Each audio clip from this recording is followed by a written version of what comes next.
Hey everyone, this is Sarah Rittendale bringing you Empower Hour. Empower Hour is a channel that highlights women all over the Cedar Valley that have found their success through passion, drive, and determination, and we want to share their stories with all of you. So this week we are talking to Dr. Colleen Nemmers. She is veterinarian and co-owner of Companion Animal Clinic and Pet Resort in Cedar Falls.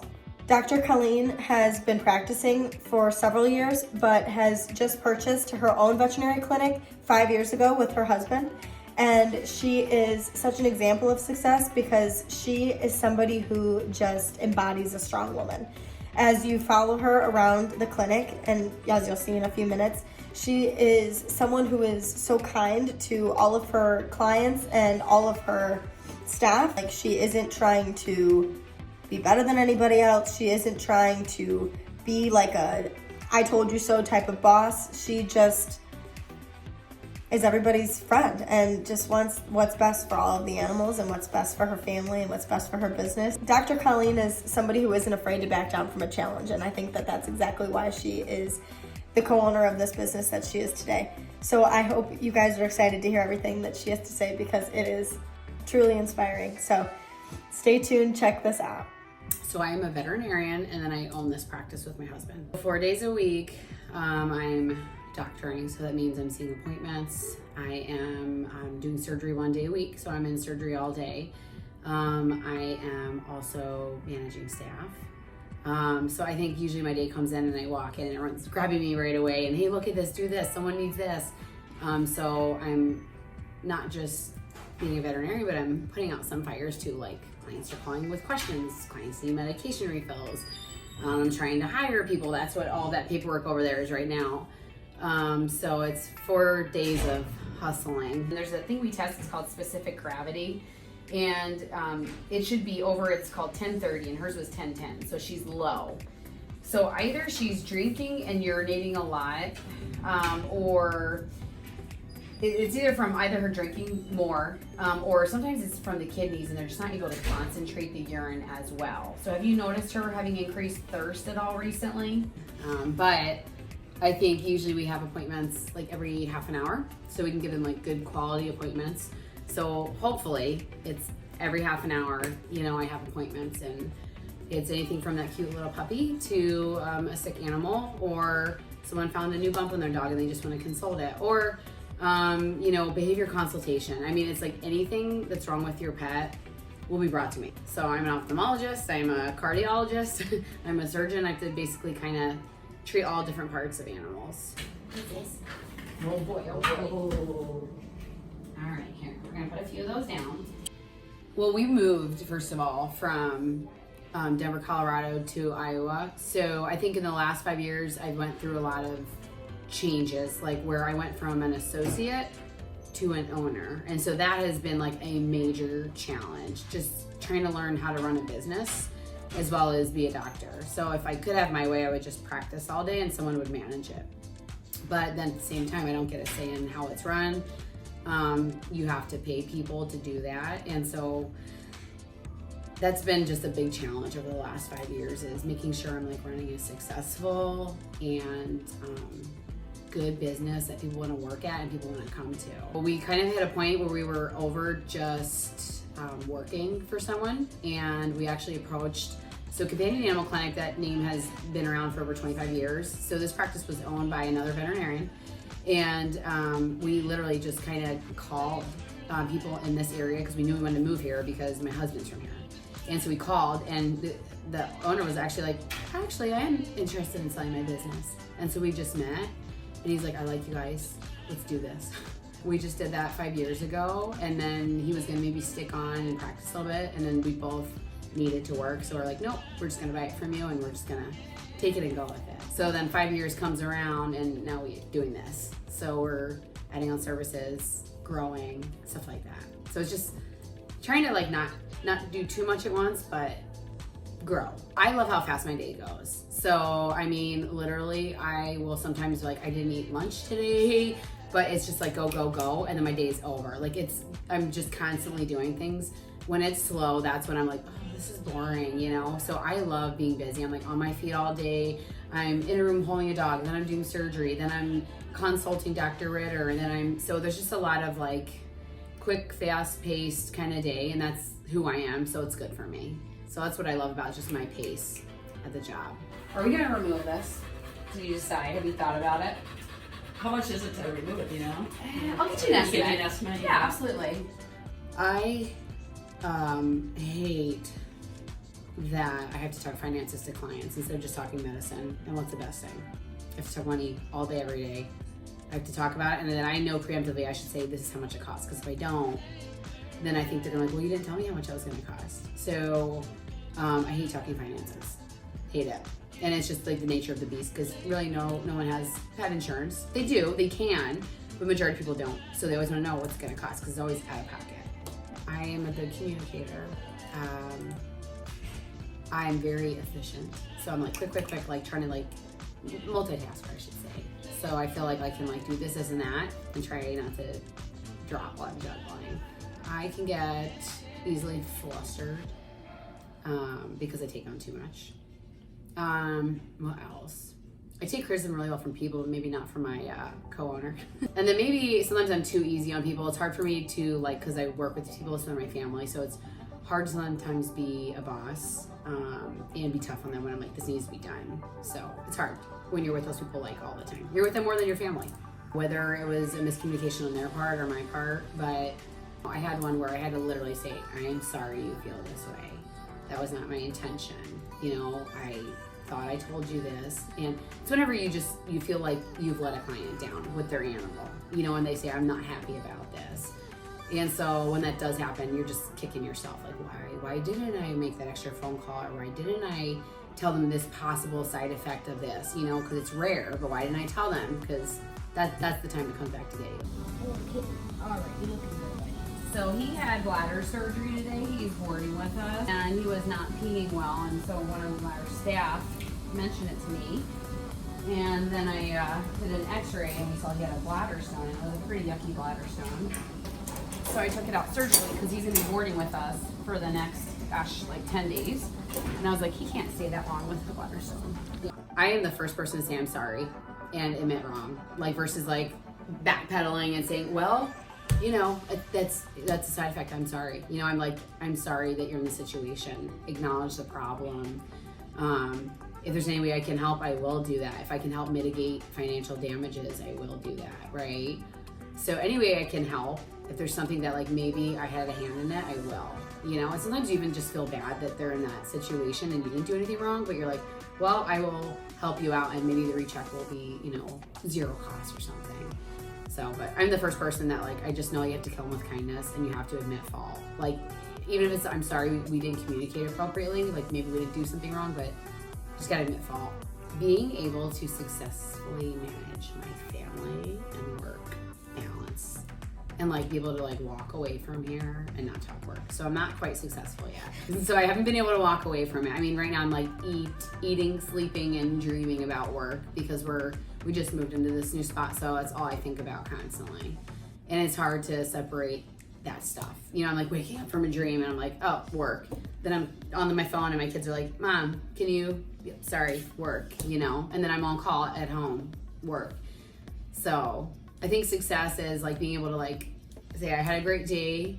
I helped save some animals, treated them successfully, made some good new clients, and then go home and not think about it. I'm very proud that we've like took this step. After owning our business at 5 years, I just didn't think we would be here. I thought, you know, we'll be at that spot forever, maybe 10, 15 years, but like 5 years, we both were kind of feeling like we're doing well, and I think we're outgrowing this. That's what I'm most proud of, that we kind of like jumped, kind of doing the American dream, like we are going for it, like small business owner, trying to offer something more to Cedar Falls, and hopefully it's successful. That I try to be a good person, that I'm like honest and not getting sucked into things and doing dishonest things. I would probably go back and go get my residency and be board certified. Like, you know, in like another 5 years, once I knew this was like running really well and they didn't maybe need me as much of a doctor, or I could hire someone else, I would probably go back and go get more education. So I thought about doing that right out of school, and then I just didn't want to right then and there. So I did a 1-year internship, and it should have led into a residency. and I just decided I kind of want to start working. I want to start a family. I just didn't want to put my life on hold for 3 more years. So I went to Iowa State Vet School, and then we went to Denver, Colorado because I had a 1-year internship. And then from there, you go into a 3-year residency, and I just decided not to pursue it. You have to do a residency in, so if you want to do surgery, in surgery. 3-year residency in radiology, then you're a radiologist. A 3-year residency in dentistry, then you're a dentist. There's cardiologists, there's veterinary anesthesiologists, so there's specialties, right? There's internal medicine specialists. And so I thought about doing like internal medicine, but I just didn't want to do the 3-year residency. I was like, I want to have a family, and then it's a little harder to own business too. So I think I made the right decision. And I talk a big game and say I want to do that, but like, I think I'm pretty happy doing this because I'm not pigeonholed in one thing. So I get to do dentistry one day, and I get to do surgery one day, and then I get to see a healthy puppy one day. And then sometimes you get to help families say goodbye. So yeah, you get to do everything. It's a great career. But it's funny because, so there's a lot of groups now on Facebook, right? So I belong to a group that you see like 50% of people are so happy they're in it, and then 50% of people are like, I would never choose to be on this because of some of the problems, like dealing with the financial things and dealing with like the emotional struggle that you have when you're always seeing these animals sick all the time and then people can't afford it. And so I feel like I would highly encourage it. And I think it's not for the weak, right? So you have to be strong emotionally. And if you're not, and you're an up and down person, it's probably not the best job for you. So I would highly recommend it, but not everyone would. The struggle between recommending something which you know is the best thing for the animal, and then the owner pushing back because they can't afford it, and they're like, well, why are you letting my animal suffer? And you're like, but I'm not letting your animal suffer. You just can't afford it, and I can't get things away for free because I have to run a business. I have to pay people, and I have to pay myself. And it's such a hard struggle because people just think all you want is money, and you're like, that's not the case. It's business. You can't walk into Walmart and then say, I have these 10 groceries, can I pay you in a week? It's not how it works, right? So that's like the constant struggle, and I feel like it drains all of us. So we all see it all the time. So that's like that's the big struggle with like our field. And then people get just broken down because of it. So that's what people talk about all the time. I don't give up. I feel also that, again, I'm a people person, and I can talk to people and kind of just make sure I explain everything really well. And I feel like if you have a really good interaction with that person, it's not even necessarily their animal, it's the person, the client, and they'll be happy with you if they can tell that you were like thorough and took your time with their pet. So I feel like my communication has been very helpful, that I can communicate with people easily. And I've had people come other places and they're like, well, they didn't tell me anything. They just did this, and that, and this test, but you explained everything to me. And so I think communication is 100% success, and why people stay with us. Maybe it would be my specialty, like I told you about, but then I wouldn't be here. And I wouldn't be doing exactly what I'm doing. So I'm allowed to say nothing. The only thing I might do, so my student debt load is another thing.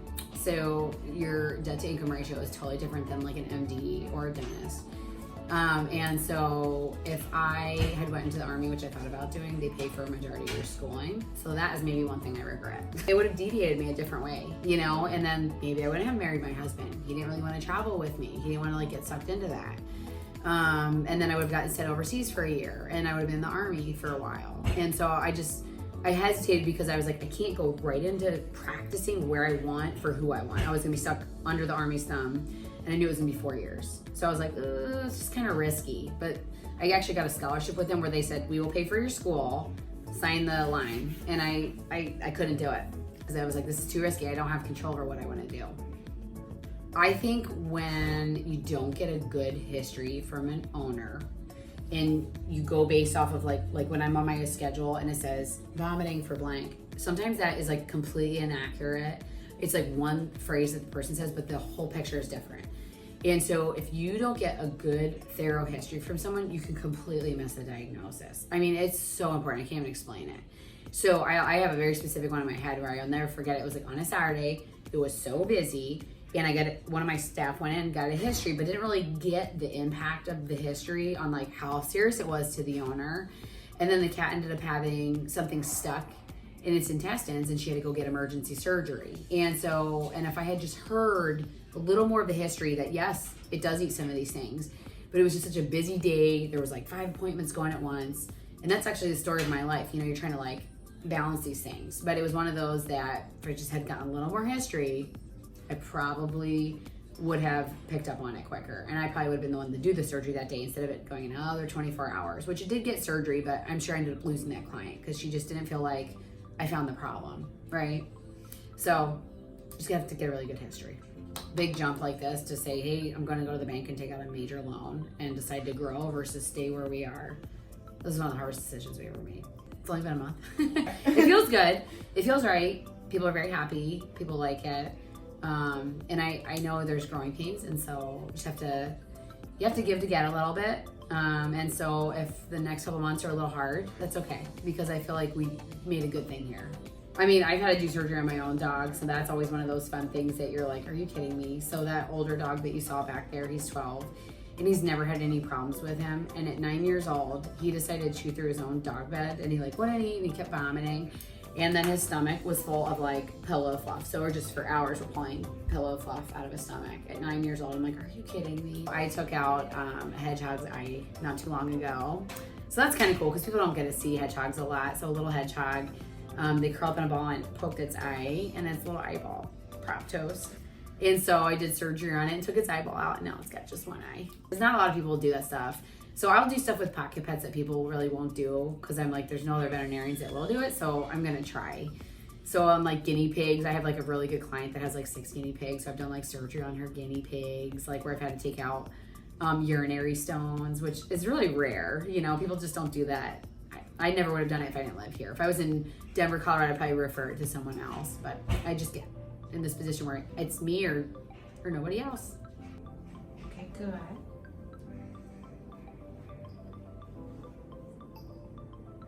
It's okay. She's trying to snuggle in there. Just to hide. I don't know where you're going. She just wants to hide. Isn't that funny? Yeah. She can snuggle as much as she wants.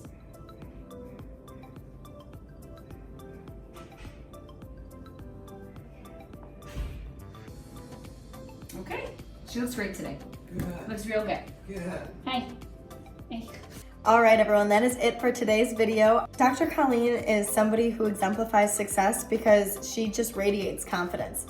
The more she talks about what she loves and why she does what she does, you can just hear it in her voice, how passion and determination and being solid in your own 2 feet and knowing that you are doing the right thing is so inspiring. She is so interesting to listen to because most people, when they talk about what they're doing, they kind of falter. A lot of people are afraid to share their story, and Dr. Colleen is somebody who just is proud of everything that she's done. I mean, when I asked her if there was anything that she would go back and change, she said, can I say nothing? And how awesome is that to accomplish, to look back at your life and say, there's nothing that I would do differently. It's interesting too because she had talked about how if she could go back, she would go back and do a residency to get more education in veterinary school. And then she thinks about it for a second and says, but then I wouldn't be where I am today. So it's just inspiring to hear somebody talk in such a way that she doesn't seem to have regrets, and she understands that each step in her life has gotten her to where she is today, and she's accepting of that. So she is definitely somebody to take advice from. All right, guys, well, that is it for today's episode. Go check out our other episodes on our website, empowerhour4change.com.